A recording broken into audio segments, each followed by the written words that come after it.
help group. Jadi kelompok ini beranggotakan semua ragam disabilitas dan juga bersama caregivernya dan juga bersama orang-orang yang peduli dengan penyandang disabilitas termasuk pemerintah desa. Lalu melalui forum ini kita coba mengadvokasi terkait hak-hak penyandang disabilitas gitu, baik hak kesehatan, hak pendidikan, hak politik. Ada sekitar 20-an hak yang kita advokasi melalui kelompok ini atas kerjasama dan juga dukungan dari keluarga disabilitas itu sendiri begitu. Oke, baik, saya ke Ibu Berliana Purba sebagai Supervisor Pesada Wilayah Nias. Mungkin di awal dulu, Anda melihat kaum disabilitas kita di Kepulauan Nias, khususnya di Kota Gunung Sitoli sejauh ini seperti apa, Ibu Berliana? Ya, bicara disabilitas, sebenarnya semua orang itu rentan menjadi disabilitas, baik karena kondisi dia bawaan lahir atau juga karena kecelakaan atau karena penyakit yang dia derita seperti itu. Nah, yang saya lihat untuk Kepulauan Nias secara umum karena Pesada itu bekerja di 5 kabupaten, 1 kota terutama di Pulau Nias, itu kita melihat bahwa sangat masih minim pengetahuan masyarakat mengenai disabilitas. Jadi ada anggapan bahwa disabilitas itu adalah aib seperti itu. Makanya banyak keluarga menyembunyikan kalau ada keluarganya disabilitas. Itu yang membuat data mengenai disabilitas itu tidak dapat. Misalnya kalau kita tanya ke pemerintah, itu sedikit sekali dari realita yang ada di masyarakat gitu. Nah, kemudian Pesada sendiri, walaupun kami tidak fokus kepada isu disabilitas, tapi kami berkaitan dengan perempuan, karena sebenarnya perempuan dengan disabilitas juga banyak seperti itu. Kita sudah mulai melakukan sosialisasi kepada perempuan-perempuan di desa melalui kelompok-kelompok CU, kemudian melalui forum perempuan muda kami, juga kepada forum multi stakeholder yang dalamnya ada tokoh adat, tokoh agama dan juga pemerintah, bagaimana mereka mulai mengenali dan memahami ragam disabilitas. Bahkan kita mengajarkan ke mereka juga bagaimana mempraktekkan disabilitas dan bagaimana berkomunikasi dengan mereka gitu. Karena kita melihat bahwa pada saat sarana dan prasarana di sekitar disabilitas itu aksesibel atau bisa dijangkau mereka, itu tidak ada istilah disabilitas. Tapi kenapa orang mengalami disabilitas terhalang atau dia mengalami hambatan kemana-mana, itu karena fasilitasnya itu tidak aksesibel untuk dia, seperti itu dia. Oke, Anda melihat program yang dilakukan CDRM CDS ini bagaimana? Ya sebenarnya sangat bagus gitu ya, artinya mulai menyampaikan ke masyarakat bahwa ini ada loh disabilitas, apalagi mereka kan fokusnya ke psikososial, karena di masyarakat yang dianggap orang disabilitas itu hanya yang cacat fisik, jadi misalnya kayak nggak ada tangan, nggak ada kaki, atau misalnya pokoknya tidak bisa yang bagian melihat tubuhnya misalnya. Itu yang dianggap cacat, sementara yang misalnya ODGJ atau psikososial yang intelektual itu tidak dianggap cacat bagi masyarakat. Nah, dengan pengenalan dan sosialisasi yang dilakukan oleh CDS, pendampingan khusus kepada psikososial, saya rasa itu sangat baik, artinya akan membuka pemahaman orang, membuka mata semua orang bahwa sebenarnya di sekitar kita banyak disabilitas dengan ragam disabilitas yang mereka miliki, dan bagaimana membantu mereka supaya mereka bisa melakukan apapun, pemenuhan hak-hak mereka terutama, karena mereka sebenarnya kan sama dengan kita juga, yang harusnya itu terpenuhi hak-haknya gitu sebagai manusia. Sehingga disabilitas itu tidak dianggap terus menjadi beban ya. Itu yang terjadi kan, karena disabilitas dianggap menjadi beban, padahal sebenarnya karena mereka tidak diberi akses untuk itu sebenarnya ya. Setuju ya? Itu iya. Misalnya yang kita lihat kan ada kesan keluarga itu membuat disabilitas itu menjadi tergantung, tidak memandirikan disabilitas, bahkan tidak menyekolahkannya. Yang lebih parah itu malu membawa disabilitas itu misalnya keluar dari rumah. Jadi dianggap arena bagi disabilitas itu hanya sekitar rumah itu saja. Bahkan kalau ada tamu, disabilitasnya diungsikan ke belakang. Jangan sampai ada orang yang tahu bahwa di rumah itu ada disabilitas. Memang sangat miris, tapi kenapa seperti itu ya karena memang minim pemahaman orang. Seperti yang saya bilang tadi, disabilitas masih dianggap aib seperti itu. Oke. Dan belum terlambat untuk merubah itu sebenarnya ya. Kita harus ubah itu sehingga dari kecil ketika mereka sudah diberi kesempatan untuk sama dengan setara dengan yang lain, maka ketika besar itu tidak akan menjadi beban. Iya kan? Kita coba tanya ke Ibu Mesrawati juga dari Penca Taman ya. Penca Taman ini adalah penyandang cacat taba mandiri ya, Ibu Mesrawati ya. Oke. Baik Kak Indah, terima kasih waktu dan kesempatan yang diberikan kepada saya. Sebelumnya saya perkenalkan, nama saya Mesrawati Lase. Saya dari Desa Irono Lase, Kecamatan Gunung Stoli, Alowa, Kota Gunung Stoli. Oke, baik. Sehari-hari apa sih Bu kerjanya? Untuk sementara waktu Bu, saya sebagai kuli. Kerja sama orang yang punya industri batu bata. Di sana kan butuh tenaga ya, membersihkan tanah. Dengan upah setengah kantong semen itu 500 rupiah. Itu. Jadi kalau sehari-harinya saya dapat 20 atau 25, yaitu upahnya 10.000 sampai 15.000 aja.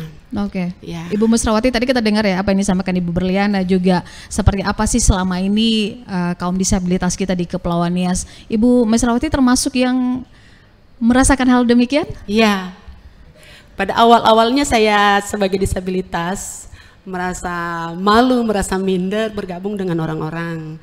Tapi pas saya gabung dengan PRY Nias waktu itu, di sana kami diberikan pemahaman bahwa kami disabilitas itu bisa mampu setara dengan orang normal pada umumnya sebenarnya. Cuman katanya tadi kan dari kakak ini mengatakan bahwa banyak keluarga yang mengasingkan keluarganya yang cacat. Sebenarnya memang ia di pelosok-pelosok sih, tapi puji Tuhan di keluarga saya sangat mendukung saya. Saya punya kakak ipar yang super duper baiknya sedunia, paling baik. Jadi apa saja kegiatan saya dia mendukung, kemana saja saya mau, yang penting bisa jaga diri. Begitu Kak Indah. Akhirnya Ibu Mesrawati ini bisa dibilang punya keberanian dong mengadvokasi beberapa hak penyandang disabilitas kepada pemerintah desa. Kurang lebih seperti apa itu advokasi yang dilakukan? Iya. Kalau di pemerintahan desa itu ya punya keterbatasan tersendiri loh Kak Indah. Kenapa saya bilang punya keterbatasan? Karena di pemerintahan desa itu terkadang punya pemikiran begini, kalau penyandang cacat itu nggak bisa ngapa-ngapain, nah gitu. Untuk apa kita fasilitasi seperti itu, nggak bisa. Jadi saya punya keberanian bahwa kami itu bisa loh, bisa walaupun dengan cara kami sendiri. Ya kami pasti bisa. Cuman teman-teman yang lain tidak memberanikan diri untuk untuk bergabung di saat-saat ada misalnya ada kegiatan di desa. Karena kami hanya sebagai penonton aja di situ, tidak dilibatkan di dalam kegiatan-kegiatan desa. Kalau kami ada di situ ada kegiatan, ya hanya sebagai penonton, itu aja Kak Indah. Kalau di desa Ibu sendiri selain Ibu Mesrawati ada yang lain juga yang? Ada, cuman aku yang paling parahnya. Ada pincang sedikit-sedikit, tapi ada yang lumpuh juga anak-anak. Ya, ada yang lumpuh, ada juga orang tua yang stroke, ada yang bisu tuli, ada. Oke, mungkin kalau misalnya pendengar dan juga pemirsa memandang Ibu Mesrawati sebelah mananya nih yang nggak ini ya begitu ya, sebagai penyandang disabilitas, tapi Ibu Mesrawati ini baru-baru saja mendapatkan kaki palsu ya Bu ya. Senang mendengarnya, saya ikuti juga beritanya ya, dan itu mungkin lebih jauh memudahkan Ibu Mesrawati ya dalam kegiatan sehari-hari ya. Nah sejauh ini bentuk dukungan dari keluarga, dari pemerintah ada nggak kira-kira? Bentuknya seperti apa? Oh ya, dari keluarga puji Tuhan sangat mendukung saya. Ya walaupun kami sederhana, makan apa adanya juga Kak dicukupkan. Kalau aku keluar dari rumah seperti kegiatan seperti ini mereka mendukung. Ya begitu juga kalau kegiatan, karena aku aktif di gerejanya Kak. Kalau aku di gereja itu lebih aktif di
mendampingi mereka supaya kita gali nih apa yang menjadi usulan dan gagasan mereka untuk kegiatan musrenbang nanti begitu. Nah, terkait tadi yang Kak Indah sampaikan, di minggu lalu mungkin kami baru pertemuan nih dengan PKPA, Pesada, Kandang Buku, termasuk juga P5A, Onipedistra juga. Nah, kita coba melihat di Kota Gunung Sitoli ini sebenarnya ada kebutuhan mendesak ya, di mana di Kota Gunung Sitoli ini kan belum ada perda disabilitas begitu, perda disabilitas. Jadi dari forum itu kemarin kita coba bergerak mendorong bagaimana percepatan adanya perda disabilitas. Nah, tindak lanjutnya kemarin kita sudah ngobrol dengan Pak Ketua DPRD Kota Gunung Sitoli.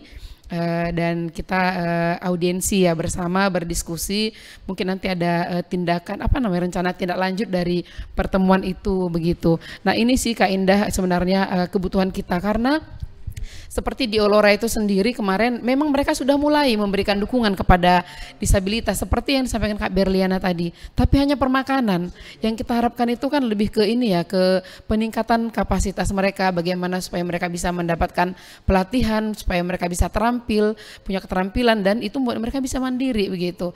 Nah, di sini sih kenapa pemerintah desa belum berani menganggarkan? Karena belum ada nih regulasi atau kebijakan yang ada, termasuk perwalnya kita juga belum ada begitu. Nah, di sini itu yang kita kemarin kita coba upayakan bersama dengan teman-teman organisasi masyarakat sipil lainnya. Mungkin itu, Kak. Apakah nanti dengan keberadaan perda perwal optimis bisa mengubah keadaan kira-kira menurut? Ya pasti, karena sudah ada payung hukumnya, jadi tinggal menurunkannya nanti ke perwal seperti apa begitu, ke perdes mungkin itu lebih ininya gitu kan. Dengan ada perda ini artinya sudah ada regulasi atau kebijakan yang diambil oleh pemerintah kota begitu. Oke, baik, semakin menarik pendengar dan juga pemirsa, kami akan segera kembali untuk Anda, tetaplah bersama kami menyaksikan kami di Dialog Luar Studio dengan tema kesetaraan kesempatan perempuan disabilitas dalam partisipasi sosial dan politik. Kami akan segera kembali.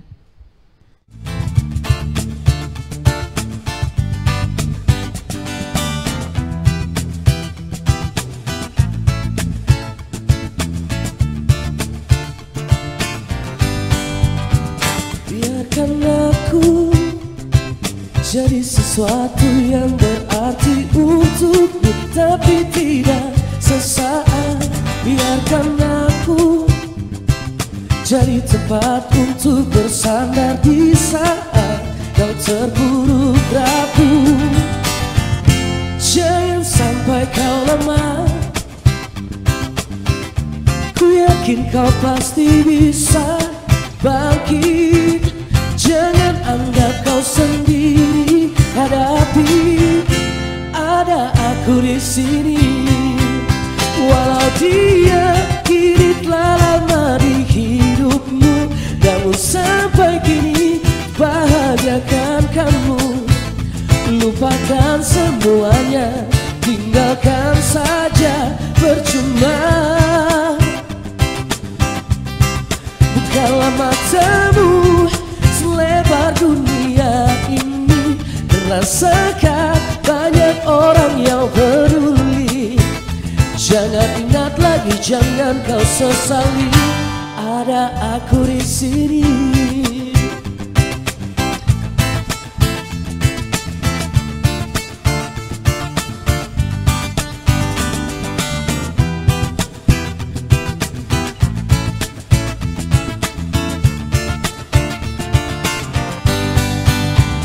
Biarkan aku jadi sesuatu yang berarti untukmu, tapi tidak sesaat.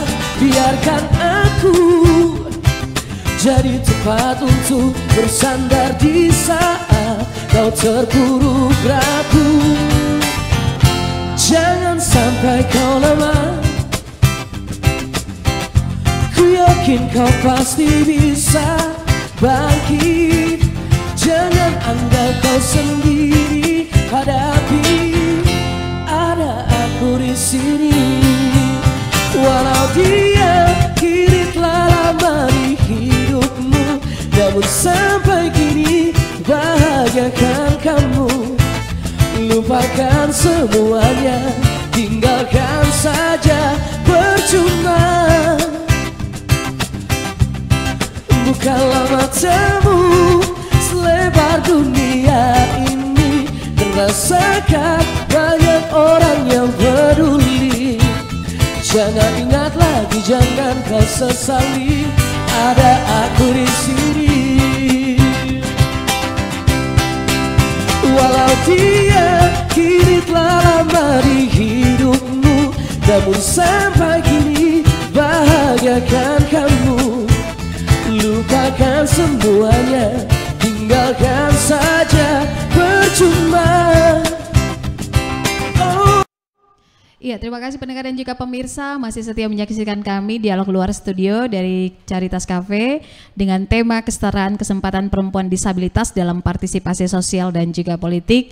Pagi hari ini saya bersama dengan Lastiar Padang dari CDRM dan CDS, kemudian Ibu Mesrawati Lase dan Ibu Berliana Purba dari Pesada wilayah Nias. Dan kita tadi berbicara tentang kaum disabilitas ya, dari berbagai sudut pandang mereka, kapasitas mereka masing-masing. Dan seyogianya memang di pagi hari ini di dialog ini kami juga sudah mengundang ya Ketua Tim Penggerak PKK Kota Gunung Stoli. Namun sayang sekali sampai detik ini kita tidak mendapatkan informasi apakah memang bisa diwakilkan atau bagaimana begitu ya, karena kita sangat ingin sekali juga mendengar komitmen dari pemerintah kepada kaum disabilitas ya, apa yang bisa mereka lakukan, program-program apa. Kita berharap bahwa kaum disabilitas itu tidak ya mohon maaf dimanfaatkan begitu ya, tapi kita berharap dan kita yakin mereka bisa berbuat juga untuk Kota Gunung Stoli ini, untuk Kepulauan Nias ini ya. Terima kasih untuk pendengar dan juga pemirsa yang masih menyaksikan kami di pagi hari ini, dan kami berharap juga bisa bergabung, juga bisa menyampaikan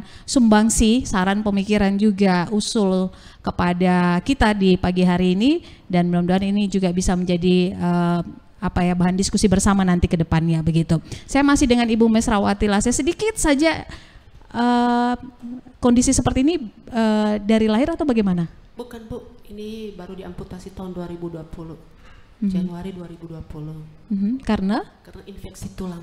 Oke, dari usia berapa? Kalau saya sekarang 47 tahun, berarti usia 42 tahun lah ya. Oh, jadi sebelumnya normal. Oh gitu ya, baik-baik. Dari kehidupan normal menjadi seperti ini bagaimana?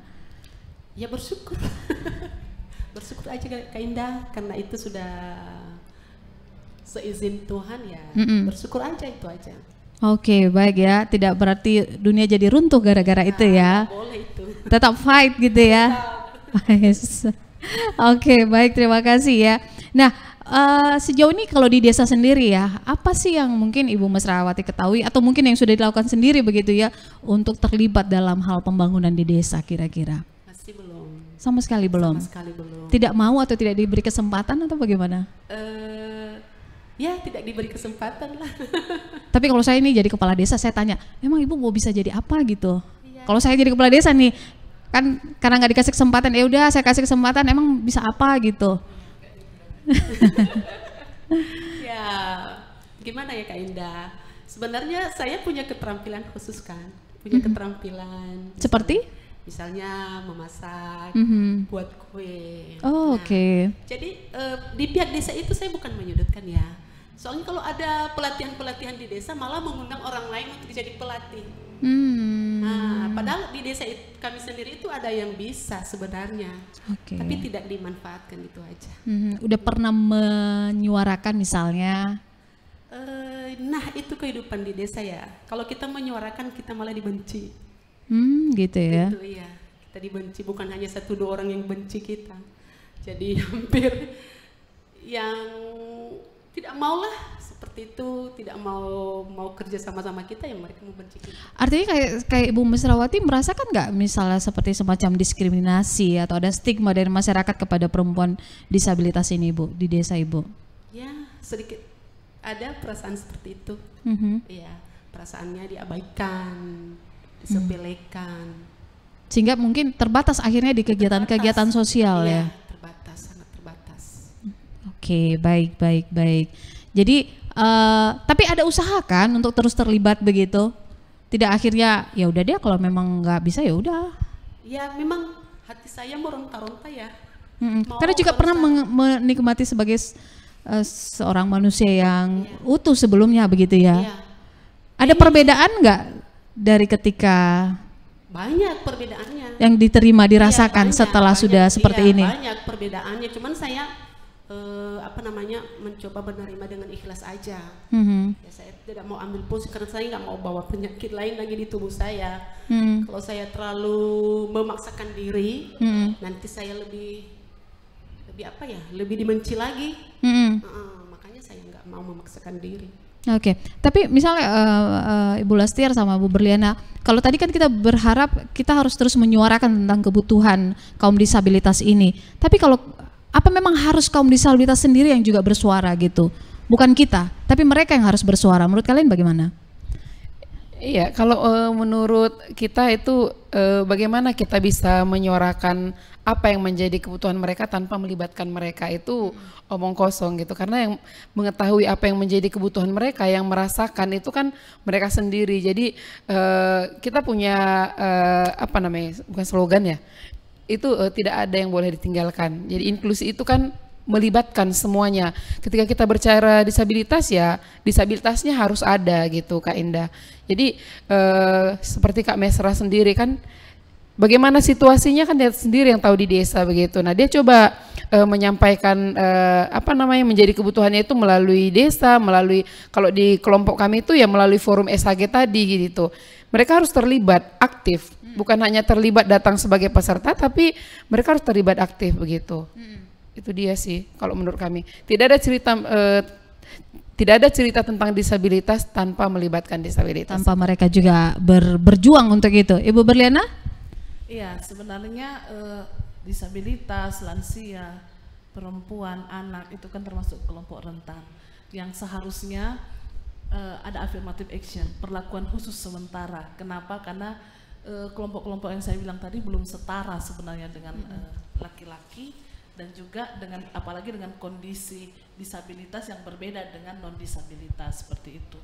Nah, upaya-upaya yang sudah dilakukan pemerintah di tingkat pusat itu sudah ada.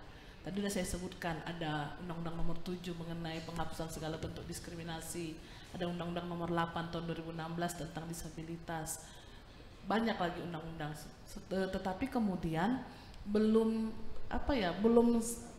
sampai ke desa seperti itu yang membuat akhirnya kelompok-kelompok yang minoritas dan marginal ini tadi semakin termarginalkan. Misalnya kan ya seperti saya bilang tadi di Musrembang seharusnya suara mereka didengarkan.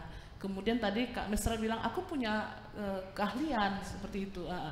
Tetapi kenapa tidak dimanfaatkan? Karena mungkin masyarakat atau pemerintah desa juga menganggap ini nggak sanggup nanti. Nah, jadi ya seperti itu. Akhirnya mereka semakin terpinggirkan, bukan hanya terpinggirkan dari hal-hal yang seperti tadi, bahkan informasi-informasi pun. Padahal sebenarnya kan mereka bisa saja mendapatkan pelatihan untuk pengembangan kapasitasnya, pendidikan. Karena misalnya saya pernah melihat ada perempuan dengan disabilitas netra yang bisa menyelesaikan S1-nya.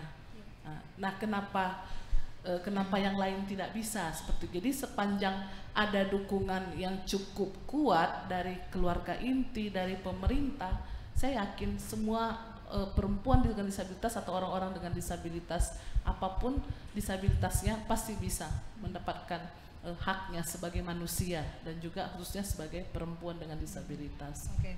Tadi Ibu Berliana sempat mengatakan bahwa perempuan itu didorong untuk ikut CU misalnya supaya mereka punya modal untuk berusaha. Kemudian juga di SHG ya, di 2 desa dampingan. Mereka akhirnya berbeda dengan kaum disabilitas lainnya enggak, Bu Berliana? Dengan misalnya mereka sudah terlibat di CU dan punya modal itu. Pasti berbeda ya. Ada berarti ya? Pasti berbeda. Ada mereka itu yang seperti seperti pengetahuannya. Juga aksesnya ke permodalan. Kan jadi lebih ada modalnya perempuan kalau udah ada uang kan dia jadi mandiri. Contohnya mungkin apa yang mereka lakukan dengan mereka sudah punya modal? Kalau mereka sudah punya modal kan bisa mereka berusaha sesuai dengan kemampuannya. Nah misalnya kayak Kak Mesra tadi, seandainya dia punya modal yang cukup, tanpa harus menunggu dari desa, misalnya dia bisa buka catering sendiri ya, seperti itu. Nah, kenapa sampai saat ini Kak Mesra masih belum melakukan itu? Karena mungkin terkendala dengan permodalan, dan juga tidak ada lembaga keuangan yang memang membantu untuk memudahkan dia. Misalnya kalau kayak sekarang kan di lembaga perbankan, misalnya kalau kita mau mengakses permodalan juga kan agak banyak kriteria yang harus kita penuhi, dan itu agak sulit untuk dipenuhi perempuan. Misalnya dalam hal agunannya itu kan minimal harus surat tanah. Nah itu kan untuk perempuan disabilitas seperti Kak Mesrawati belum tentu punya dia. Nah itu, jadi kalau misalnya harus meminjam ke orang lain, belum tentu juga orang yang lain mau memberikannya. Itu yang sederhananya sebenarnya untuk permodalan dan juga untuk pengembangan kapasitas disabilitas. Dan kalau misalnya yang di SHG ini sendiri, mereka juga punya perbedaan dengan disabilitas yang lainnya. Mereka bisa berdaya nggak? Untuk di SHG sendiri pasti ada perbedaan juga ya. Karena itu ada berapa orang sih kira-kira? Kalau di Desa Olora itu sekitar 23 orang, di Lelanaa juga ada sekitar 24 orang. Itu ragam disabilitas ya Kak, nggak hanya psikososial begitu. Untuk perbedaannya sendiri pasti, karena melalui kelompok ini kita juga melakukan pendampingan buat pelatihan. Seperti kemarin kita sudah buat pelatihan sesuai dengan minat bakat mereka gitu kan. Ada kemarin kita bekerjasama dengan PKK untuk buat tepung pisang, lele asap, kemudian abon ikan begitu. Nah pasti ada perbedaannya gitu. Yang dari tadinya dia biasa beraktivitas di rumah, belum mendapatkan pengetahuan keterampilan gitu. Dengan berorganisasi mereka mulai nih berani berbicara gitu. Bukan hanya disabilitasnya sebenarnya, caregivernya, ibunya. Di saat kita undang untuk pertemuan yang tadinya belum berani untuk berbicara, melalui kelompok ini kita sudah mulai gitu memberikan kesempatan kepada untuk berbicara apa sih yang dialami selama mendampingi anggota keluarga yang disabilitas, apalagi kelompok ini ya ibu-ibu gitu. Nah itu yang mau kita dorong Kak, bagaimana peran mereka bisa meningkat begitu, termasuk teman-teman disabilitas perempuan yang psikososial itu lebih ini ya, biasanya lebih sensitif begitu ya. Tapi bagaimana kita bisa melakukan pendekatan sehingga mereka mulai bisa bicara, kita tahu apa yang ada dalam pikirannya begitu. Artinya memberikan kesempatan sih Kak. Kalau di panti sendiri mungkin? Kalau di panti kebetulan di sana itu paling banyak itu kan laki-laki. Ada pelatihan juga yang pernah dilakukan? Ada pelatihan yang sudah kita lakukan di sana itu pembuatan batako. Jadi ini bukan khusus untuk yang laki-laki gitu anggota pesertanya. Kemarin kita setelah buat pelatihan ternyata yang lebih terampil itu perempuan loh. Perempuan lebih terampil, lebih rapi dan lebih cekatan gitu. Itu ternyata disabilitas yang perempuannya gitu. Yang selama ini kita pikir kalau untuk membuat batako, popping block itu kan laki-laki gitu. Itu kan konsep pemikiran kita, tapi ketika dikasih kesempatan dan pelatihnya sendiri langsung mengapresiasi, oh si ini loh yang lebih bagus di antara kita kemarin gitu. Nah itu dia sih Kak, ketika dikasih kesempatan mereka ternyata bisa gitu. Tapi kita berharap bahwa itu jangan hanya sekedar pelatihan tapi ditindaklanjuti ya, karena bahkan untuk yang manusia normal pun pada umumnya kadang-kadang pelatihan sekedar pelatihan tapi no action setelah itu. Ya kembali tadi sih Kak, artinya teman-teman yang di panti kemarin kita sudah dampingi begitu ya, yang sudah terampil itu ketika kembali ke rumah ya harapannya bisa membuka, bisa membuat melanjutkan apa yang sudah dilatih begitu. Namun kembali tadi, ada enggak kira-kira yang peduli untuk memberikan akses permodalan tadi? Ya bersyukur ketika di sana ada pesada dan dia masuk ke dalam anggota CU pesada begitu. Kalau tidak ada, ya sementara desa juga belum pernah memberikan menggali apa menjadi kebutuhan disabilitasnya itu. Mungkin kalau saran kami sih itu tadi ya, mereka dilibatkan dalam proses perencanaan pembangunan sehingga nanti ada penganggaran terkait dana, terkait anggaran dianggarkan lalu nanti bisa direalisasikan begitu. Itu sih Kak Indah. Tapi kita berharap dengan apa yang sudah dilakukan misalnya dengan organisasi seperti CDRM, CDS, Pesada menggugah, tapi bukan membuat malah mungkin pemerintah ya udahlah itu urusan kalian lah. Kalau kalian sudah ada loh untuk melakukan hal itu, kami lebih baik fokus ke urusan misalnya infrastruktur misalnya. Ada kesan demikian nggak? Ibu Berliana boleh? Ya, ketepatan Saya baru pulang dari Nia Selatan kemarin, ya hari Jumat kemarin ya, mengikuti forum konsultasi publik. Jadi di situ saya sampaikan sebenarnya pentingnya sarana dan prasarana baik di sekolah misalnya bukan hanya sekedar ramah anak, tetapi bagaimana sekolah sebagai tempat atau arena pendidikan itu yang ramah terhadap disabilitas. Jadi ramah terhadap disabilitas dan anak itu bukan hanya sekedar fasilitas lokasi sekolahnya, tapi bagaimana guru-gurunya juga itu punya kemampuan untuk membantu anak-anak yang disabilitas itu bisa tetap belajar gitu. Karena sebenarnya dengan konsep inklusif itu kedepannya semua sekolah akan menerima siswa yang disabilitas. Jadi bukan hanya sarana dan prasarananya seperti itu. Itu yang saya sampaikan juga bagaimana sebenarnya mendesak juga daerah menyediakan JBI terutama untuk perempuan yang mengalami disabilitas tuli misalnya. Nah seperti itu kan sangat dibutuhkan. Kalau untuk saat ini pengalaman kami di Pesada sebagai salah satu lembaga yang juga memiliki rumah aman sementara atau Women Crisis Center, itu juga keluhan kami. Jadi pada saat kami mendampingi perempuan korban kekerasan dengan disabilitas dan kita membutuhkan JBI atau juru bahasa isyarat itu agak sulit. Nah selain itu juga mereka yang tidak sekolah juga kan jadi tidak tahu. Seandainya misalnya kita datangkan juru bahasa isyarat, kalau mereka juga tidak sekolah itu juga menyulitkan juga gitu. Jadi paling yang bisa kita lakukan itu ya waktu itu hanya mendatangkan orang-orang terdekatnya, ibunya untuk menjelaskan kronologi kejadian yang dialami seperti itu. Jadi memang mendesak juru bahasa isyarat, kemudian juga sarana dan prasarana, bukan hanya untuk disabilitas tapi juga untuk lansia. Sebenarnya itu yang paling utama dan mendesak. Artinya mungkin itu bisa diambil alih oleh pemerintah misalnya. Iya, karena itu sebenarnya kan bagian dari pemenuhan hak-hak warga negara, itu tanggung jawab negara. Nah, kenapa misalnya belum dilakukan oleh pemerintah? Ya banyak faktor, mungkin karena anggaran yang terbatas atau minim pengetahuan terkait isu itu, atau ya mungkin yang lainnya belum menjadi prioritas dalam perencanaan pembangunan di wilayah. Oke, kalau begitu apa yang kurang dari proses advokasi ini? Apa kurang kencang bersuaranya? Kurang banyak orang-orangnya yang terlibat dalam hal itu? Apa kira-kira? Ya sebenarnya yang paling utama adalah bagaimana menjelaskan mengenai disabilitas dan ragam disabilitas itu kepada semua orang. Dengan demikian orang kan akan tahu, oh ternyata disabilitas atau cacat itu bukan hanya yang fisik saja, tapi ada yang lain. Bahkan psikososial sebenarnya kalau kita tidak lama berinteraksi dengan mereka, kita tidak tahu bahwa mereka mengalami disabilitas psikososial seperti itu. Jadi menjelaskan berbagai jenis ragam disabilitas sehingga orang terbantu untuk mengetahui, oh ternyata yang disabilitas fisik kebutuhannya seperti ini, yang disabilitas intelektual kebutuhannya seperti ini, gitu dan lain sebagainya. Nah harapannya itu bisa disosialisasikan. Kalau kayak di kami di Pesada dan juga CDRM CDS mungkin pasti sudah gitu. Kalau kayak di Pesada kami melakukannya di diskusi-diskusi bulanan di kelompok-kelompok perempuan, bahkan kami sampai mempraktekkannya bagaimana sebenarnya kalau kita berada di posisi disabilitas bisu tuli contohnya atau di fisik seperti itu, apa yang harus dilakukan.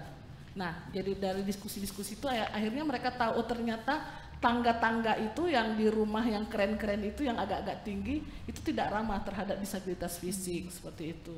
Nah kemudian sarana di rumah contohnya kayak di kamar mandi itu sebaiknya agak lebih lebar pintunya, kemudian tidak ada tangga-tangganya menuju ke kamar mandi sehingga kawan-kawan yang disabilitas kursi roda itu lebih mudah seperti itu.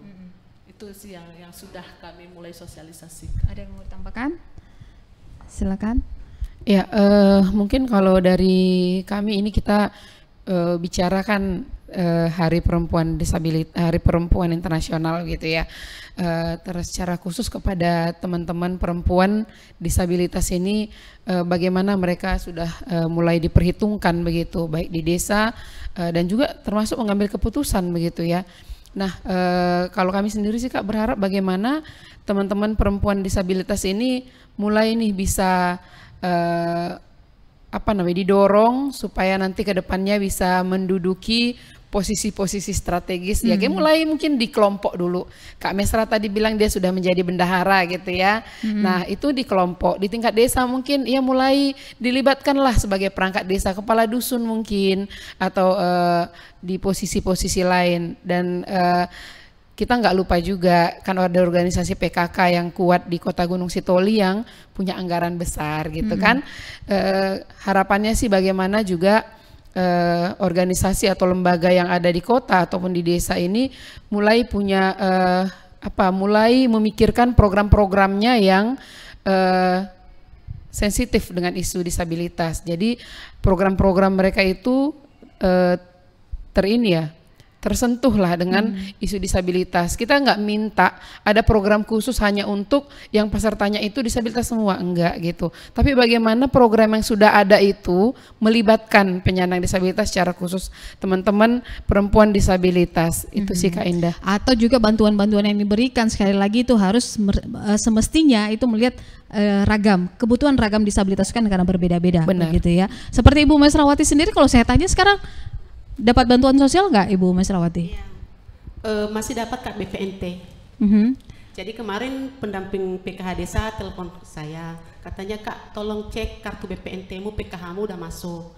Setelah saya cek belum, sampai sekarang belum. Jadi tiba-tiba ditelepon lagi sama pendamping PKH-nya, katanya minta maaf Kak, ada 13 nama yang sudah dibatalkan penerimaan PKH-nya termasuk kamu Kak. Itu. Alasannya? Saya tidak tahu, katanya saya juga tidak tahu, itu kata pendamping. Saya tidak tahu Kak kenapa nama kalian dibatalkan. 13 orang lagi. Tapi benar-benar yang 13 orang itu bukan disabilitas ya? Atau bukan? Hanya disabilitasnya. Oke. Iya. Oke. Tapi kalau misalnya bantuan-bantuan seperti itu, kalau bagi seorang Ibu Mesrawati sendiri udah pas nggak? Atau ada yang lebih urgent atau lebih sesuai untuk yang dibutuhkan oleh seorang Ibu Mesrawati misalnya? Sebenarnya kan saya butuh modal usaha.